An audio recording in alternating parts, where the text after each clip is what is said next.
அனைவருக்குமே வணக்கம். சற்று முன் கிடைத்திருக்கக்கூடிய ஒரு மிக மிக முக்கியமான செய்தி ஒன்று வெளியாகியுள்ளது. சற்று முன் 2G வழக்கில் எம்பி கனிமொழி குற்றவாளி புழல் சிறையில் அடைப்பு, இது மாதிரி பார்த்தீங்கன்னா செய்திகள் வெளியாக இருக்குது. ஸோ ஏற்கனவே 2G வழக்கில் பார்த்தீங்கன்னா ஏற்கனவே 2015 ஆண்டு காலத்தில் பார்த்தீங்கன்னா வசமாக சிக்கி விடுதலையும் செய்யப்பட்டிருந்த நிலையில் ராசா அவர்களும் எம்பி கனிமொழி அவர்களும் பார்த்தீங்கன்னா இப்போ குற்றவாளி என ஸோ நீதிமன்றம் பார்த்தீங்கன்னா தீர்ப்பு வழங்கியிருக்காங்க. இதில் மர்ம நபர் மரணங்கள் நடைபெறுது இல்லையா. ஸோ ராசாவுடைய நண்பராக இருந்தவர் தான் சாதிக் பாஷா. சாதிக் பாஷா அவருடைய மரணம் பார்த்தீங்கன்னா மர்மமாக இருந்திருந்த நிலையில் தான் இப்போ பார்த்தீங்கன்னா அவருடைய மனைவி தொடரப்பட்ட வழக்கின் அடிப்படையில் தான் இப்போ குற்றவாளியாக எம்பி கனிமொழி அவர்கள் சிக்கியிருக்காங்க. நீதிமன்றம் வழங்கிய தீர்ப்பின் அடிப்படையில் அரசுக்கும் நிறைய இழப்பீடுகள் செஞ்சுருக்காங்க. இந்த கொலை வழக்கிலும் பார்த்தீங்கன்னா இப்போ கனிமொழி அவர்கள் வசமாக சிக்கிய சம்பவம் தான் பெரும் அதிர்ச்சியை சொல்லிச்சிருக்கு. இதை பற்றி இந்த வீடியோவில் பார்க்கலாம்.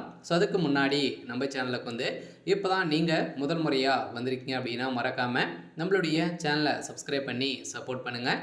வாங்க வீடியோக்குள்ளே போகலாம்.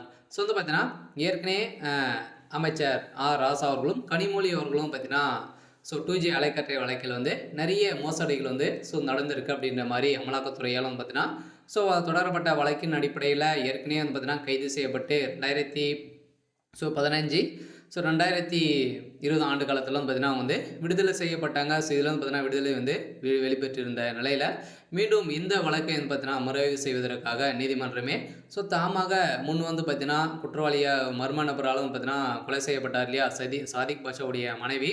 இப்போ மனு கொடுத்துருக்கக்கூடிய நிலையில் தான் இப்போ இந்த வழக்கை மறுஆய்வு செய்திருக்கக்கூடிய நிலை ஆனந்த வெங்கடேஷ் அவர்கள் இந்த வழக்கில் தீர்ப்பின் அடிப்படையில் இப்போ எம்பி கனிமொழி அவர்களுக்கு எதிராக தீர்ப்பு வழங்கியிருக்காரு. பார்த்தீங்கன்னா ஏற்கனவே 2G வழக்கில் இருவருமே மாட்டியிருந்த நிலையில் இதில் குற்றவாளி எம்பி கனிமொழி அவர்களுக்கு தான் அப்படின்ற மாதிரி சொல்லியிருக்கக்கூடிய பட்ட தீர்ப்பின் அடிப்படையில் தான் இப்போ டெல்லியில் உள்ள புழல் சிறையில் அடைக்கப்பட்டதாக தகவல் வழியாக இருக்குது. மீண்டும் மீண்டும் திமுகவுக்கு பெரும் சிக்கலாக தான் இருக்குது. இருந்தாலுமே நிறைய விஷயத்தில் கனிமொழி அவர்கள் சிக்கியிருக்காங்க இல்லையா. இவங்க பார்த்தீங்கன்னா அண்ணாமலை அவர்களும் வைத்த டார்கெட்டின் அடிப்படையில் தான் இப்போ கனிமொழி அவர்கள் போயிருக்காங்க.